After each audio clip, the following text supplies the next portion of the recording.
Welcome to the Helena Sips podcast, where I, Helena Nicklin, talk to creative humans who've built careers doing what they truly love and discover the rituals that keep them grounded and bring them joy.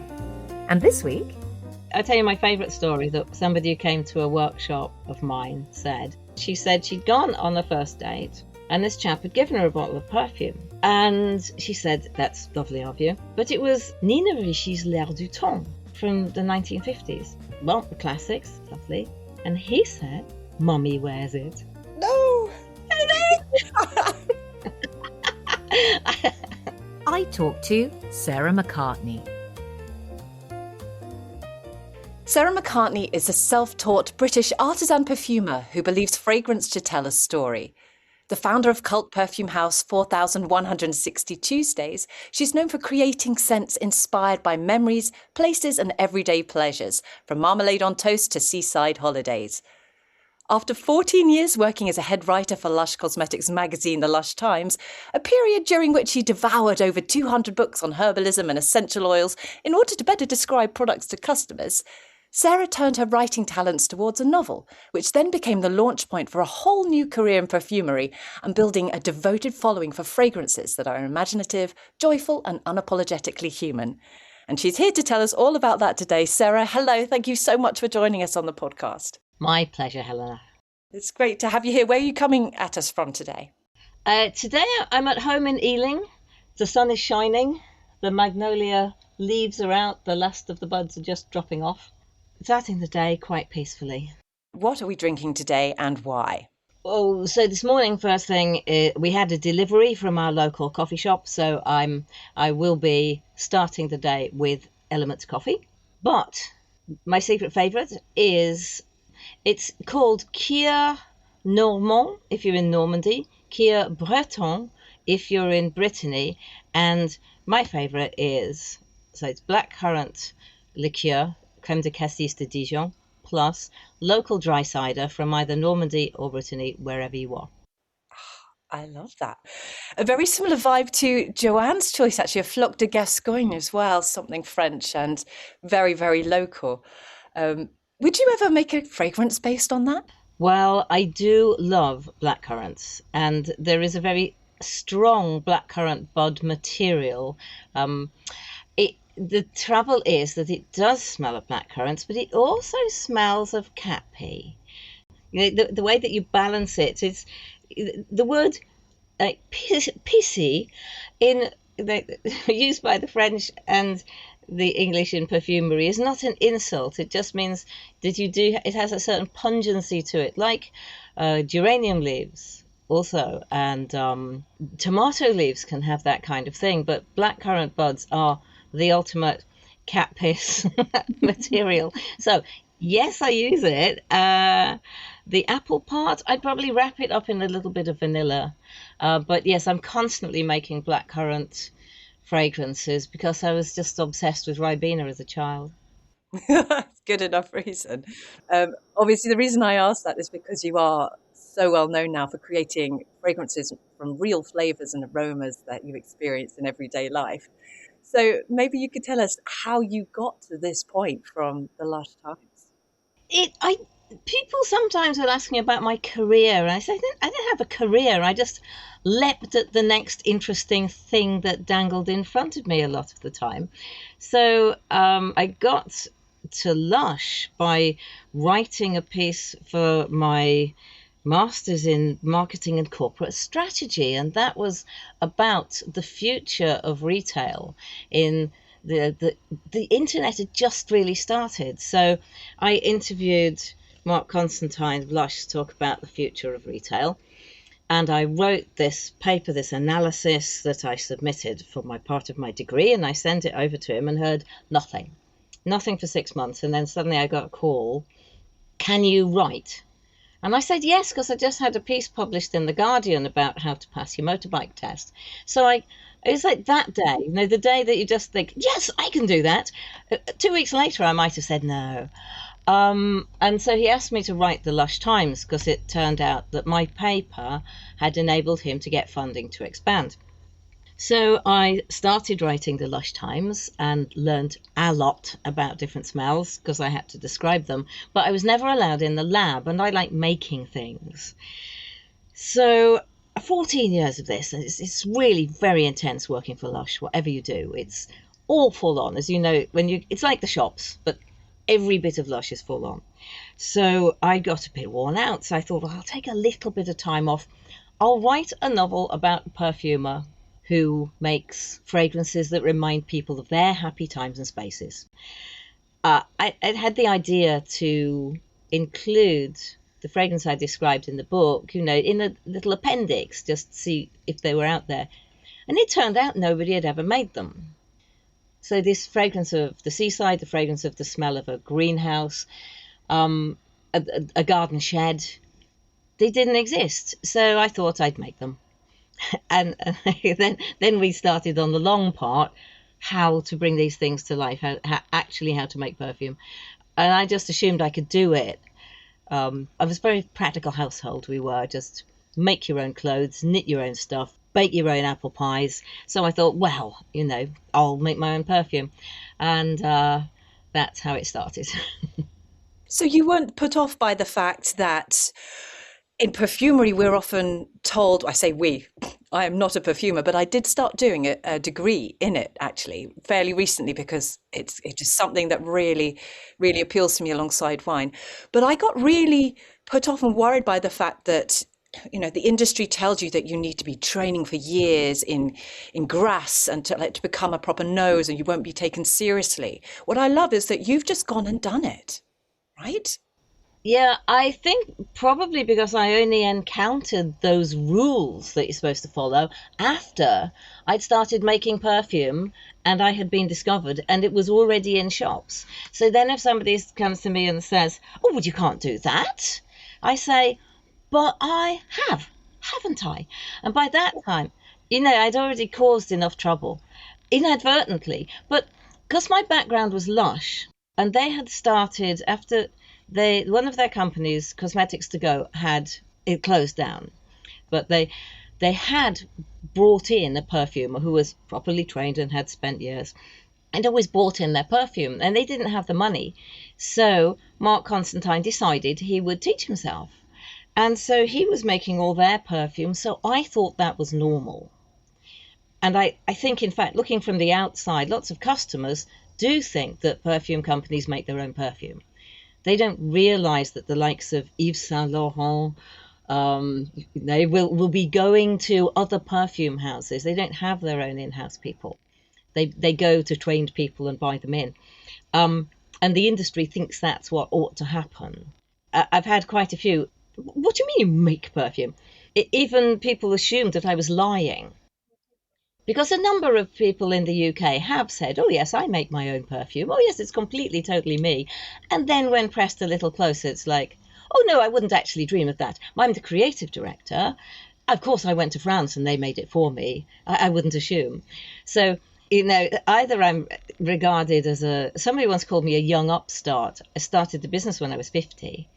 So, they just had the impression that I was behaving as somebody who knew no better and needed to be put in my place. But since then, I think we have become much more of a thing. Indie perfumers who've learned and shared. We don't have to learn by ourselves anymore. There are enough of us to form a community, and we're a little bit of an artisan movement. So, but yes, I did definitely come up against that. And you still get this phrase that there are more astronauts in the world than there are perfumers. That is printed all over the place. And what they mean is there are more astronauts in the world than people who have gone the route we know about, who are now members of the International Institute of Perfumery, which used to be called the French Institute. And then they just recently renamed it in English to make it a little bit more inclusive. They just mean people we know about who are registered with us. We count them, and there are fewer of them. But you've got the Japanese tradition, you've got all of the Middle East, you've got India, you've got loads of Indies. It just completely ignores the rest of the world. Like, nope, I think you'll find there are more astronauts than there are of us. And look a bit outside you. Look, are we making perfume? And they still go, no, I don't think so. So it's an interesting world, probably like wine. Yeah, I mean, very much like wine. I was just thinking about the Institute of Masters of Wine. There are only about probably 300 now in the whole entire world. And yes, that is a qualification, but it doesn't mean there are only 300 people who really know their stuff, and have all the other skills that go with it. There is so much crossover. I love that. So I can imagine that you were probably thought about and might still be described as like a bit of a rebel in perfumery, but it sounds like the industry is actually in quite a good place with this new indie movement. And are you quite a strong part of that? I can imagine that you're a bit of a leader, are you? I from where I sit, I don't think that's what I am, but from what I hear, apparently so.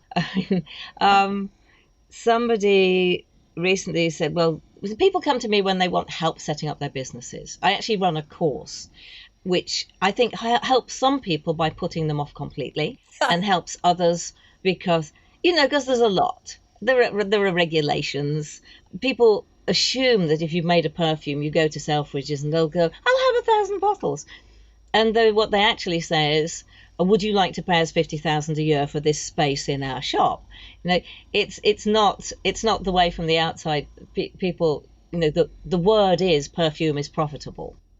I mean, it is as soon as you sell a bottle, but you have to get to the point at which you can sell a bottle and enough of those bottles in order to cover all the costs you put in. And people don't think that through necessarily. So I run courses in, helping people in and also putting them off. Bear in mind, it's very difficult to become, like the next Dior or whatever. And somebody said, no, we just want to be the next Sarah McCartney. And so the idea of having a little company where you make your own things and you sell enough just to keep making more perfume, I think the artisan route is quite appealing. Not everyone wants to see if they can get taken over and bought by Estee Lauder or whatever. The ones who really love making perfume just want to continue making perfume. And that's, I think I've sort of led the way in that, showing that it's possible.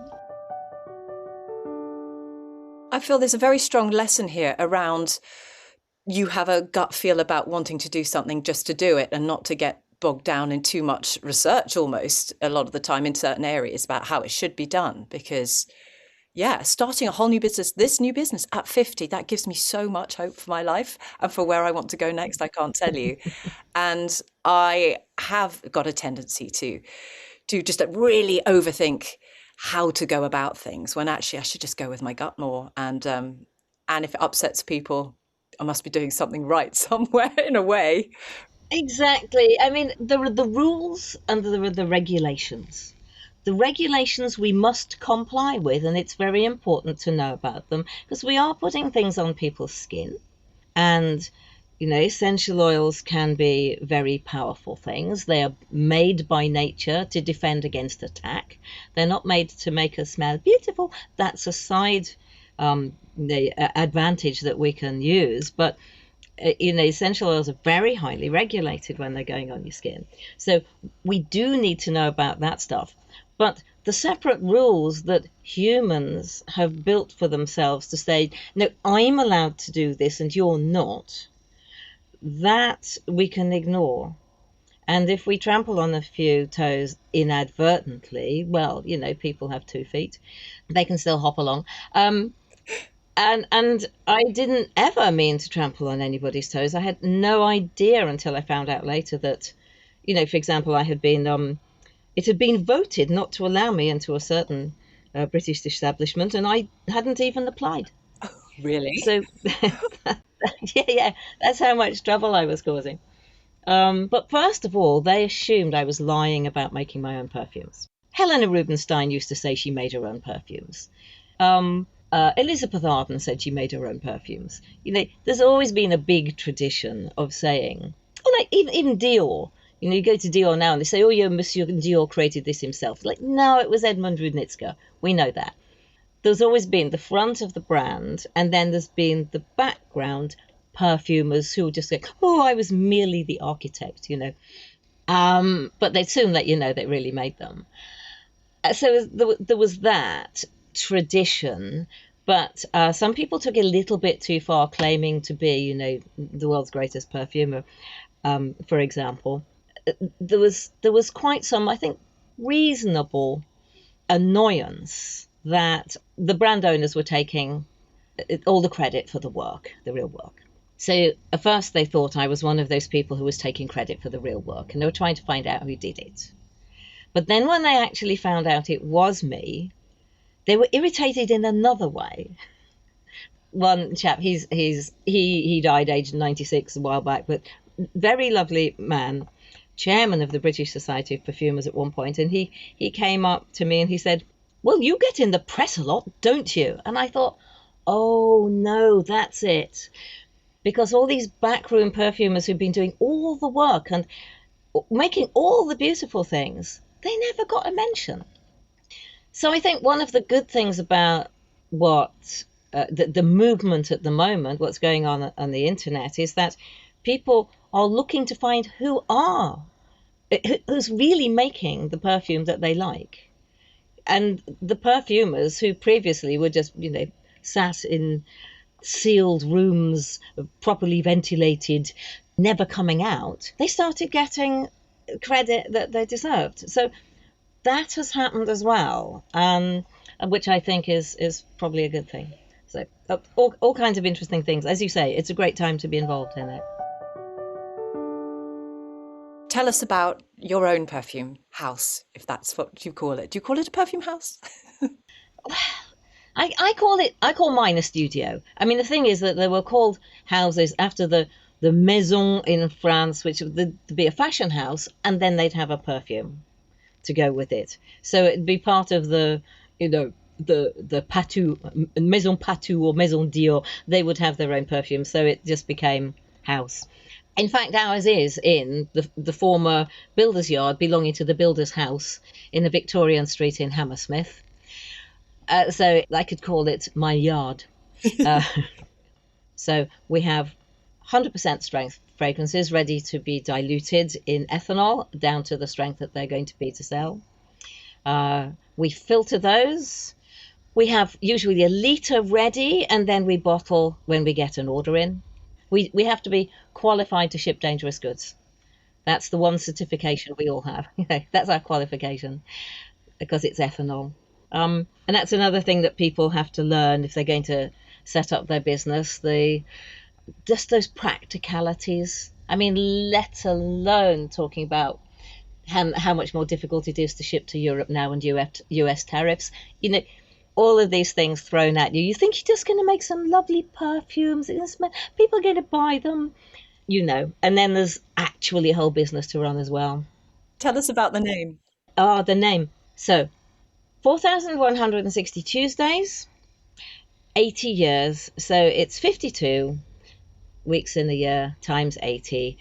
And I actually owned, because I did my very early studies into the internet for my degree, I owned sarahmccartney.com and 4160tuesdays.com, inspired by a yoga teacher of mine who was still starting every day, aged 80, with a 10-minute head balance, 10-minute shoulder balance. She'd had 5 children. She was cycling champion. She was one of the first people ever to go to India to study in the 60s with Mr. Iyengar. And she just packed her life full. And when she died, age 80, everyone just went, oh, well, we want to be like Lillian. We want to pack life full, get our 80 years worth, and then fine. We've done such a lot. So being a bit of a maths person, in my head, I just worked out how many weeks that was. And 4,160 weeks in your life is terrifyingly not very many, I think. I mean, if we say how many weeks do you think you have in your life? You think, well, 100,000? You know, it's not about it. I know it's terrifying, but I thought that, well, let's make people think about it. Let's make ourselves do something interesting every day. And you know, the people who are busiest, life seems to rush by. It only seems to take ages if you don't get a lot done. So yeah, mine's rushing by. And so when I came to naming the perfume company, I thought, well, do I use sarahmccartney.com? Do I take the risk of selling my own name, a very interesting topic at the moment, or do I use 4,160 Tuesdays? And also, if I Googled myself, it would say, do you mean Stella? Yes. So, particularly at the time, before I'd made any perfume, really, and I'm not related to those other McCartneys, yet my whole life has started with that question very often. Oh, are you any relation to Paul? But I thought, no, I don't want to look as if I'm pretending to be Stella, and nor did I want to take the risk that whatever happens to the company, however old I am, that it could theoretically be separated from me. So 4,160 Tuesdays, a really beautiful name with a proper meaning. And also a different way of making fragrance as well. We talked a little bit before about how evocative your fragrances are, and you give them names that say exactly what they are. I mean, the ones I really love that I have like gorgeous samples of, like Nomo May and like Hammersmith Tea and Biscuits. Can you give us some more examples of the names of your perfumes and tell us how you approach that? Do you start with a name? Do you start with a smell? What is the process?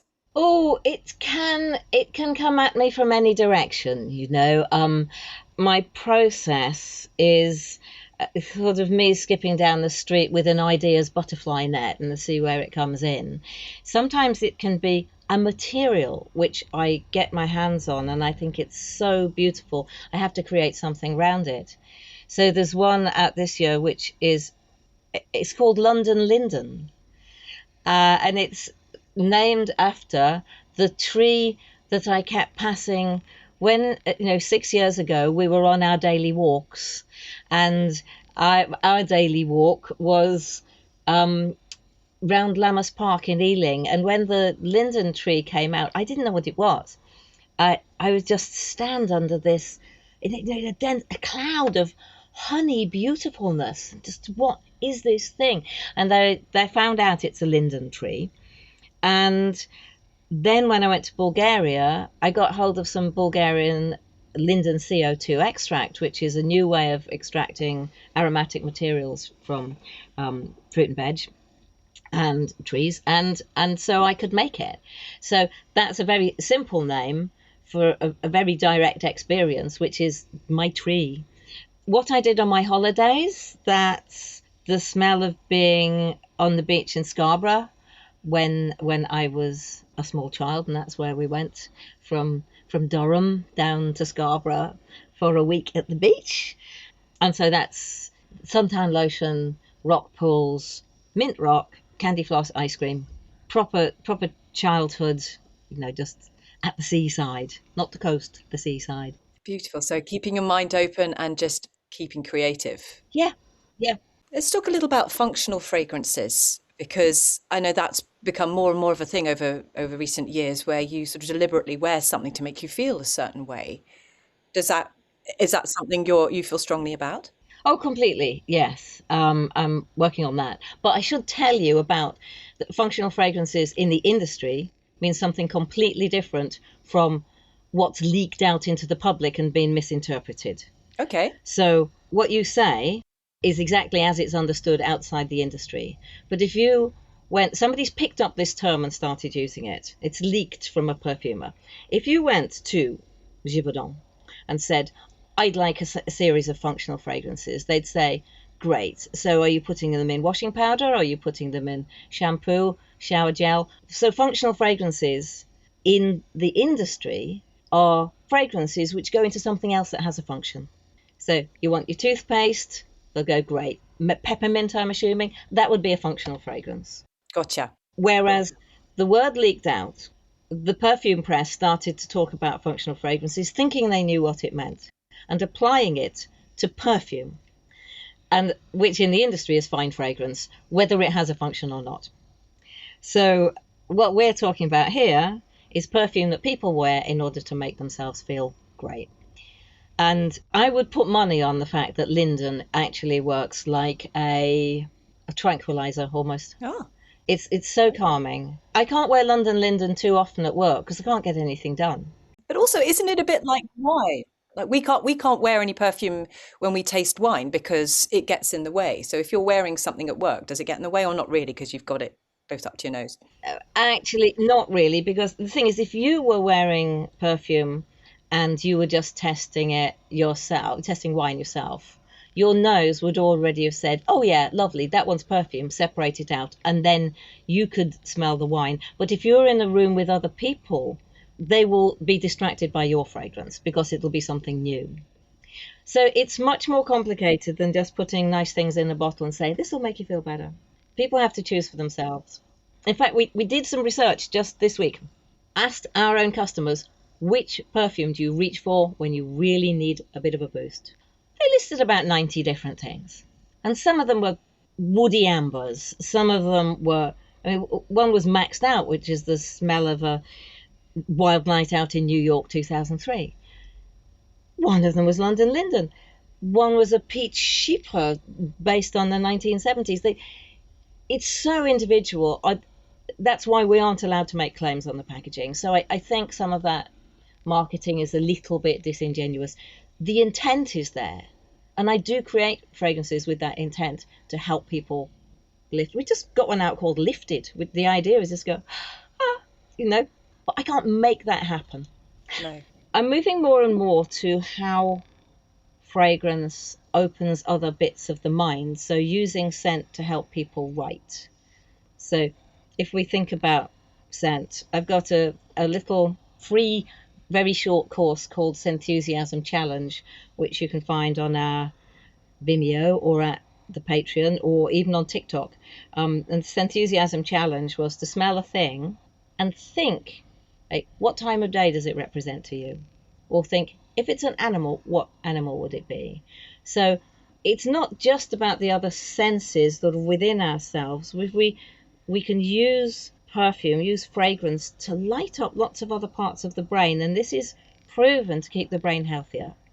So I'm on sort of mental fitness challenges at the moment. So that's kind of the way I'm going to move into doing more creative writing classes, because we're outsourcing our imagination and creativity to AI very easily. People find it very easy to do and go, but it's great, it wrote this for me. And we're going to find it's the mental friction thing. If we use it or lose it, we will stop being able to imagine if we stop practicing. Do you know Barry Smith, Professor Barry Smith? Oh, of course, yes. Yeah, Professor Barry Smith and Professor Charles Spence. Yeah. Yeah, there's a whole other episode on this at some point, isn't there? I can tell, and I can't wait to do that one, I must say. Were you always really aware of smells and how they made you feel when you were younger? I mean, which aromas really take you home? And do you remember feeling something very specific with those? Well, I can't claim that I was one of those who always wanted to make perfume. I did once. I liked the smell of it's not the Mexican mock orange with the shiny leaves, but there's a British mock orange plant whose name I can't remember.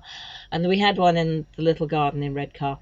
And this smelled so lovely. And there's some in my favourite park as well.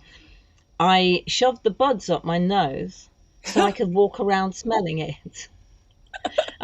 My little sister was probably a couple of months old at that time, I think. And my life had been perfect. And then suddenly it was very noisy and smelly. So I think it was a bit of a reaction. I was 2. So I had to be trundled along to the doctors to get them to take these things out of my nose. So that was the one day that I was naughty. But I wanted to make spells. So I buried myself down the bottom of the garden mixing magic spells. And actually, I think that's what I do.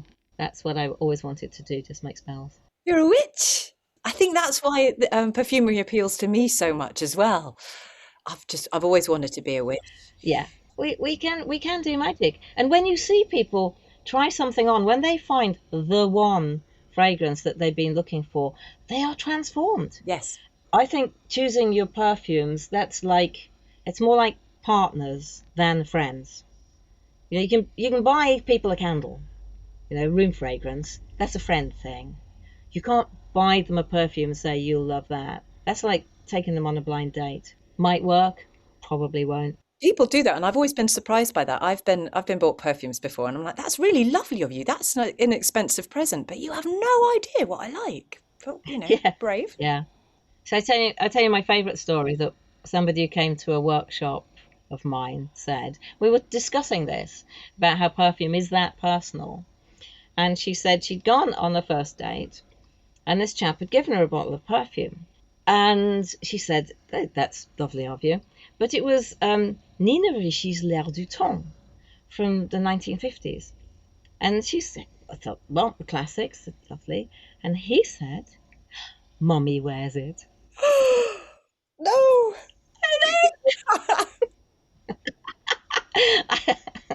Yeah. So there was no second date. Funny that. Do you have any rituals, particularly that every day, that aren't necessarily to do with work, but around your senses that make you feel calm and or joyful? I wish. My one thing that makes me calm is I pick up a novel and read the next bit. That is my escape.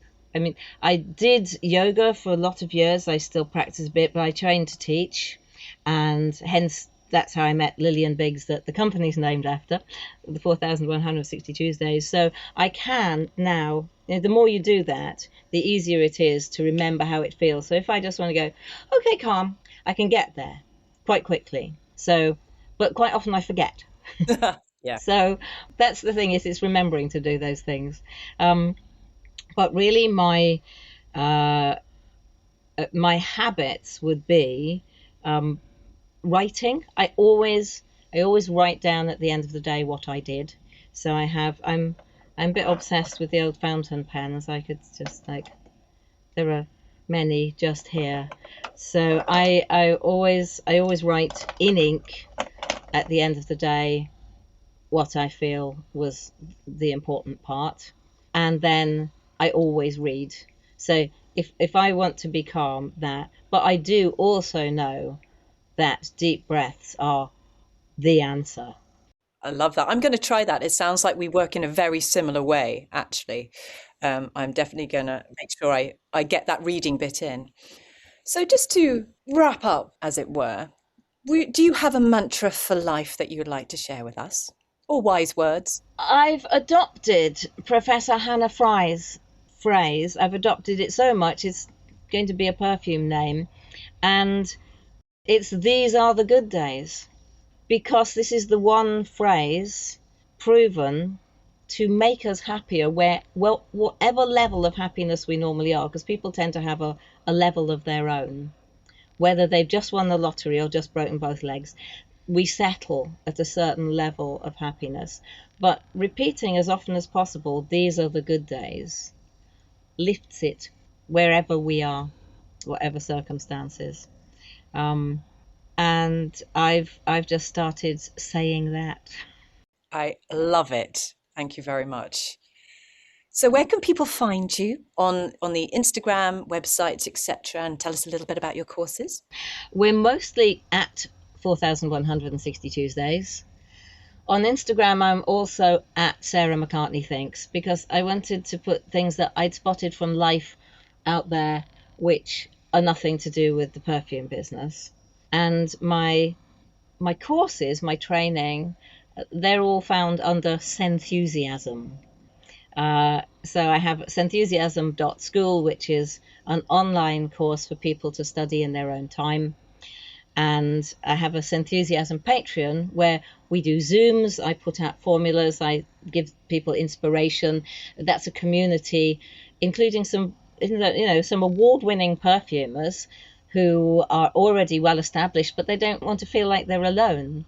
So there's that community as well. And then I run workshops at our studio when I have time. But I really do like to have people, small group of people in the room experiencing fragrance.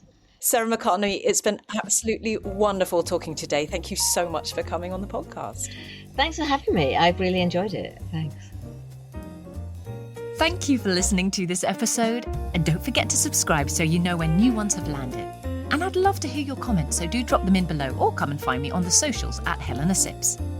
I also want to hear who you think I should be talking to next, so let me know. Until next time, go well.